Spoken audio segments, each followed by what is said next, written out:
This is More to Say with Randy Naughton. Interesting conversations with interesting people. Welcome in again to More to Say with Randy Naughton. It's my podcast. And in case you haven't been following along, we talk to interesting conversations with interesting people. And if you also want to follow me, like, subscribe, share, or follow me on any one of these social media handles down below, please do. I'm engaged on social media and I respond to something every day. Today, we are talking about wild women. And before you get too excited, it's not what you're thinking. My nickname in high school was Naughty Naughton, and it's not what you're thinking. It's because I played jokes on people. I played pranks on people. But Wild Women Expeditions is a trip outfitter that basically takes women, many of them solo travelers, all over the world. And we would like to welcome Community Engagement Manager of Wild Women Expeditions. This is Caroline. They call her Klein Owen. How are you doing, Caroline? I'm doing awesome. How are you doing this morning, Randy? I'm doing great. And true confessions, Great. I did have a trip with your outfit booked for August, kayaking and yoga in Canada, but I had a recent rib injury. Oh Kayaking and no. ribs don't go together. Yeah, I crashed my bike. I'm Mm. not quite there yet, but I hope to rebook with you guys next year. So for people who don't know what Wild Women Expeditions is, I mean, I'm going bachelor party in Nashville. Is it crazy party city? Not quite, right? Explain exactly what it is.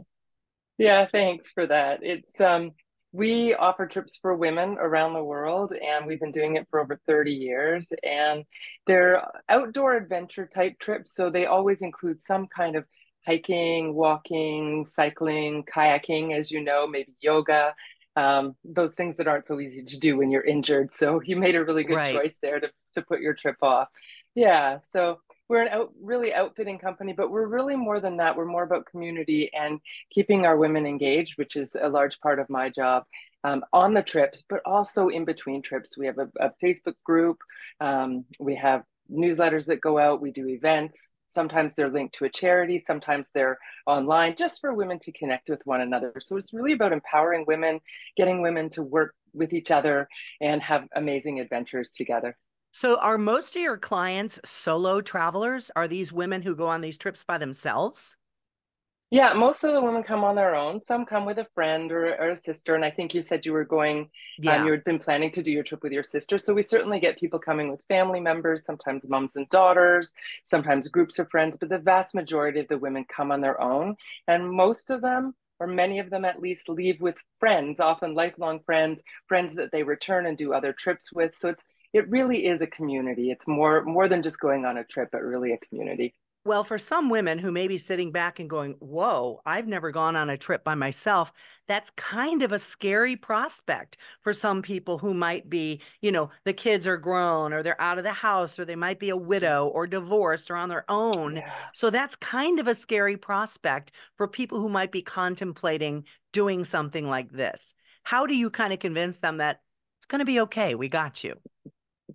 Yeah, so this is very, very common. Many of our women come who have empty nests or have lost a partner, many other reasons why they might be traveling on their own.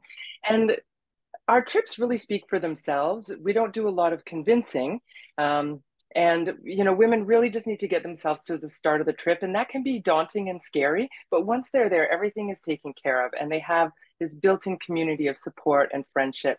So it's really just getting themselves to and from the trip itself that tends to be a little bit just a little bit challenging for women to get over that hurdle. But once they realize that's the bulk of their commitment to getting there, then they're usually right on board. So where does Wild Women Expeditions go? Where do you take us? Well, we go all over the world. So, for instance, this year I personally have supported trips in Egypt, Morocco, and most recently Japan. I'll be heading to the east coast of Canada next week to support and host a trip on a ship that we're doing around the Eastern Islands around Canada. We also go to many places in Europe. We have an Italy kayaking trip, Croatia. We have lots in Asia. New Vietnam and Cambodia trips were just launched. We have been working in Iceland doing horse trips, and we have a circumnavigation by boat next year of Iceland. So really all over the world, not every single country, but many, many different destinations. And there's definitely something for everyone, whether you're really active or not. So we have our Wild at Heart trips, which are a little more, a little easier. And then we have anything up to going to Everspace Camp, which is obviously very intense and requires a lot of fitness. Wow. Now let's talk about the groups because I'll be honest, I've heard nightmares from people who have gone on group trips where they have a bus that takes you here and there and it was terrible and this, that. How many people on average go on each trip? Is it a monster group? Is it pared down? Do you put a limit on it?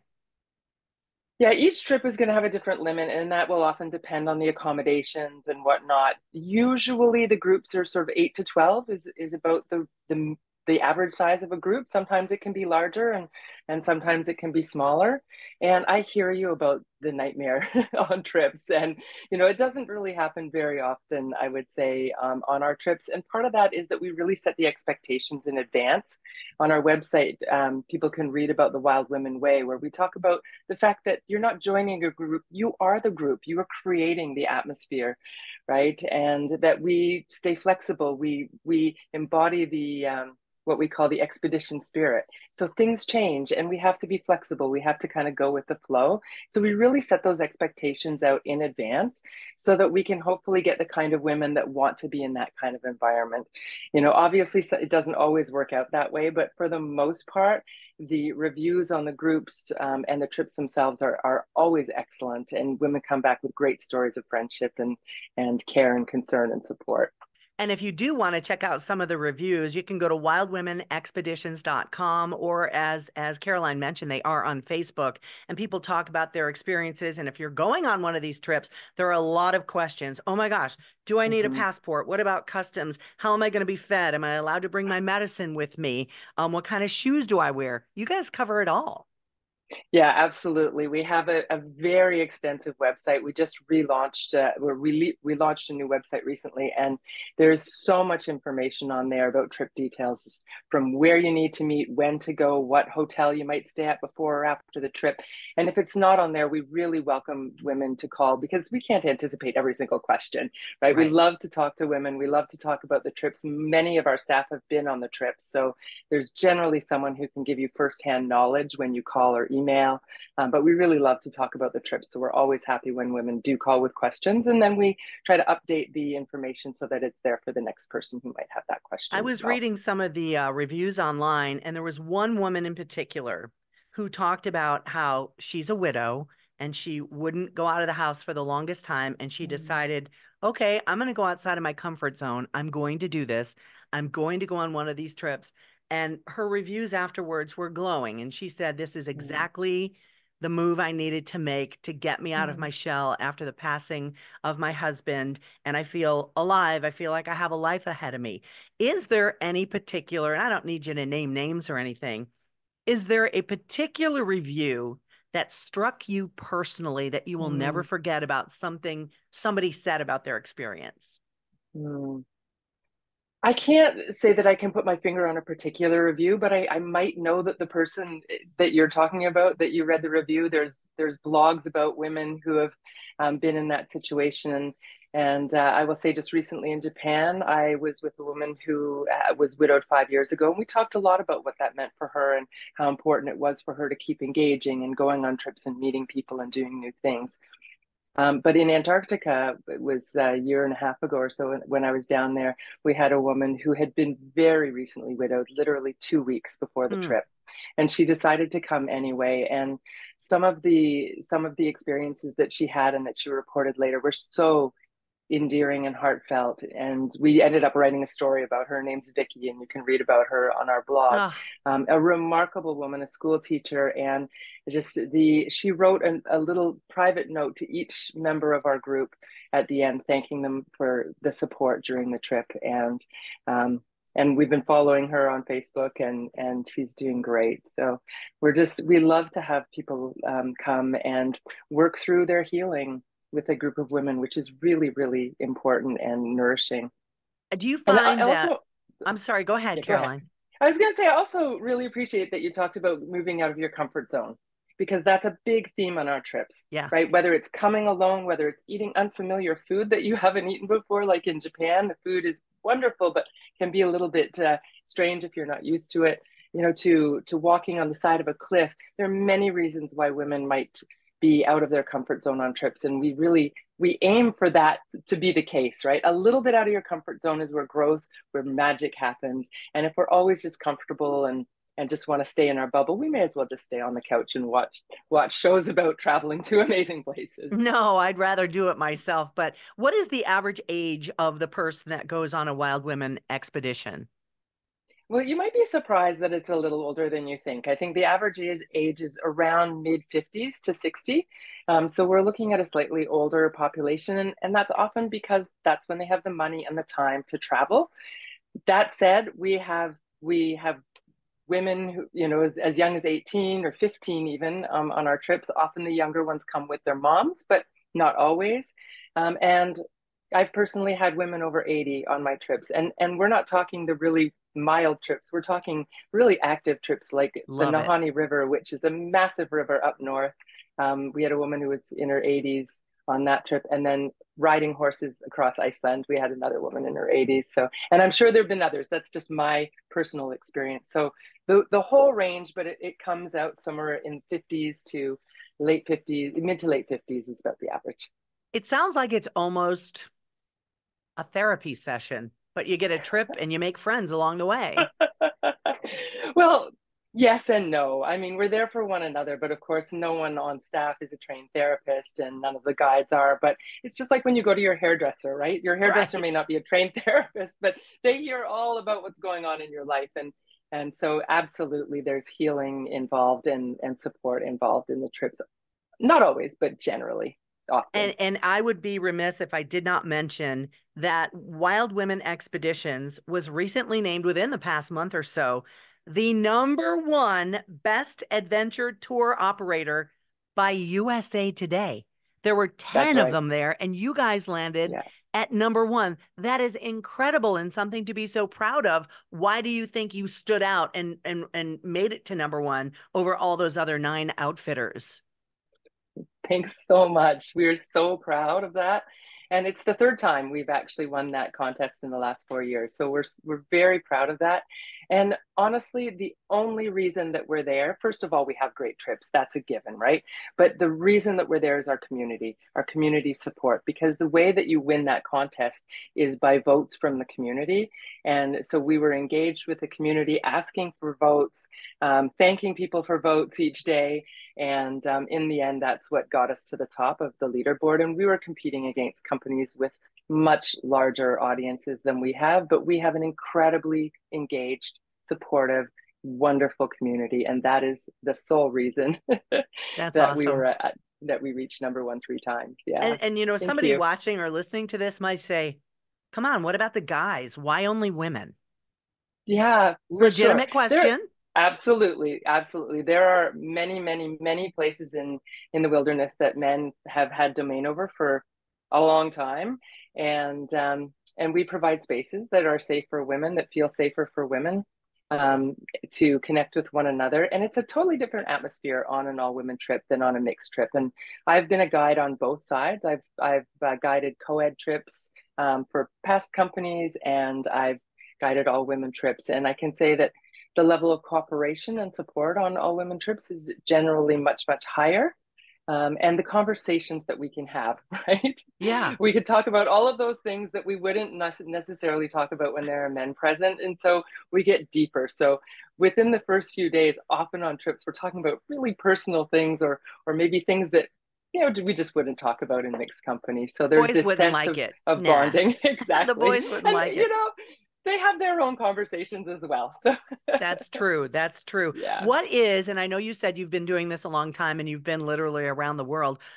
If you're booking a trip, if you're a first timer, based on your experience, what is your favorite place? Where is your favorite place you've been and why? Well, that's such a big question. I have so many favorite places, but my top three, I can narrow it down to three: Iceland, Mongolia, which is a new destination for me. I've only been once, in India, where I've returned to several times. And Iceland and India couldn't be more polar opposite in the way they are. Iceland's very vast, it's cold, it's very open and spacious, and India is very crowded and dense and colorful and hot generally. So I tend to like the extremes, I guess, but Iceland, I love for the horses. India as well. I rode horses in India, Marwari horses. They're a special breed that are mostly only in India, just like the Icelandic horses are mostly in Iceland. So there's this sense that, and same with Mongolia actually, because it's about the horses, but it's also about the atmosphere, the people,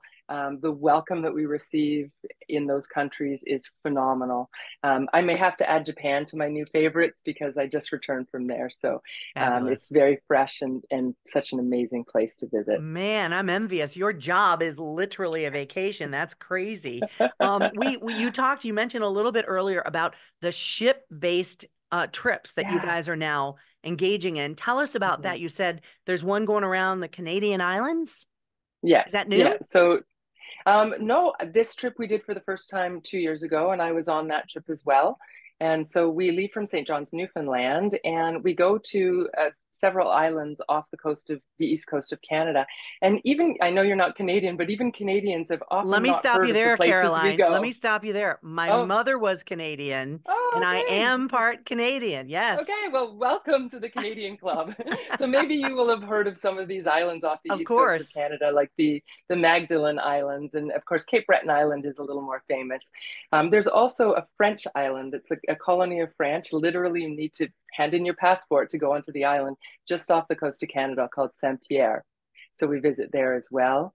We go to Prince Edward Island, then a small island off Prince Edward Island called Lennox Island, which is a native community. So there's these lots of little hidden gems, and we explore the south coast of Newfoundland, places where it's only possible to get to by boat.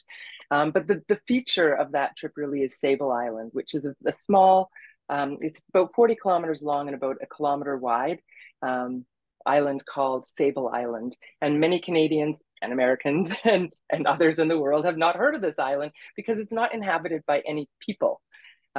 There's a few researchers that come and go and stay on the island, but it's mainly inhabited by wild horses and about 350 species of Oh, birds. Yeah, that sounds like heaven.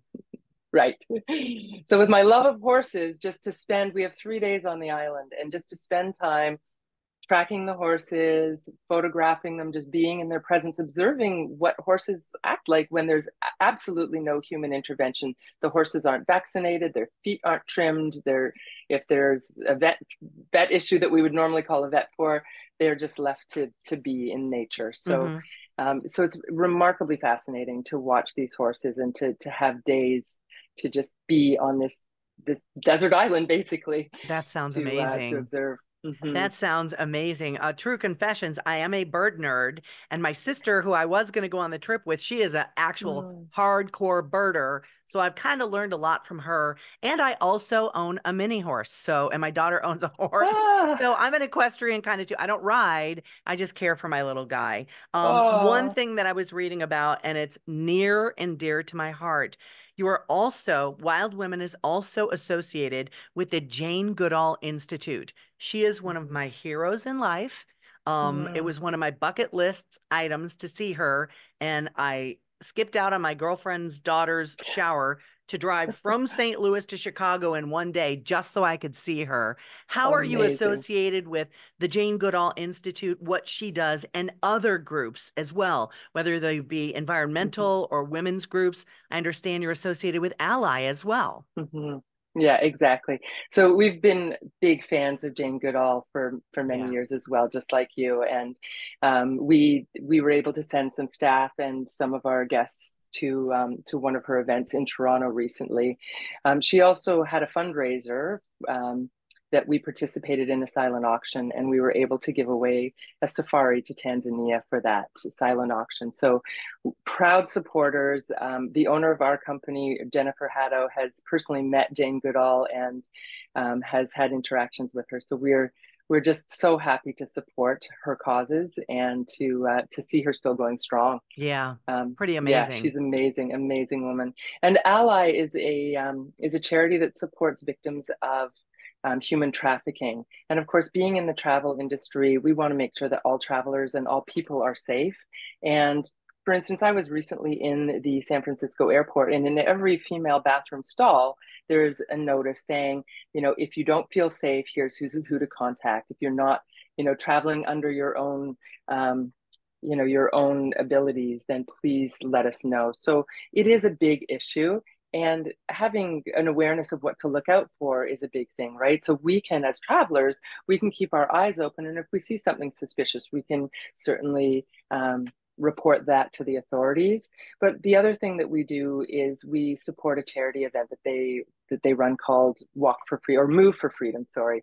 And we had a group last year meet in Toronto, and we're working on another event for this fall. So we get together, raise funds for this wonderful charity, and do some movement together, take a walk in High Park, and just enjoy it some time together. So just part of our community engagement. Right. Well, we love what you do, and I'm looking forward to maybe this Sable Island thing.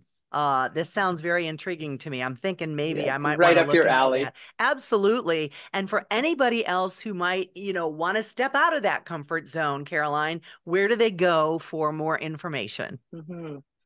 So actually, I was going to say also about the ship trips, because I only mentioned the one in Eastern Canada, but we Okay. also do a bunch of trips in the Arctic and trips in the Antarctic as well. So we kind of cover the whole globe by boat. Um, Amazing. yeah.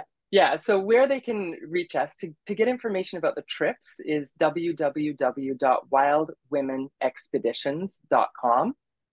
They can also email, and we love to hear from people. It's adventure@wildwomenexpeditions.com. If you want to phone us, if you like to pick up the phone and come that way, then we would love to hear from you. It's 1-888-993-1222. And our Facebook, we have Wild Women Expeditions is sort of where you'll see a lot of advertising about trips and whatnot. But if you want to join our community and be part of the party, it's Wild Women itself. So That's you can fabulous. join us there and contact us in any way that works for you. Well, I thank you very much for your time. From one partial Canadian to another full Canadian, I appreciate all the information. And hopefully, you'll get some people signing into your website and checking it out and saying, you know what? I can step out of my comfort zone and do this, because I'm not a person who likes to go places by themselves, but Mm. hearing and reading and, you know, stepping out of my comfort zone, I feel like this is something I can do, and I hope to plan to do that in the future. So, Caroline, thank you so much for joining me today. Thank you so much for having me. And I hope your rib injury heals quickly and you can get out and do all the kayaking that you want to do and everything It's else that's on board for summer. It's getting there. And for all of you joining us, whether it be on audio, on all of your audio platforms, or on YouTube, thank you so much for joining us. Please remember to like, subscribe, review. And if you want to, don't forget, follow me on all of my social media channels. You'll see where I am down below. @Randy Naughton is my handle. Thank you for joining us on More to Say with Randy Naughton. We'll see you next time. Thanks, Randy. Bye-bye. This is More to Say with Randy Naughton. Interesting conversations with interesting people.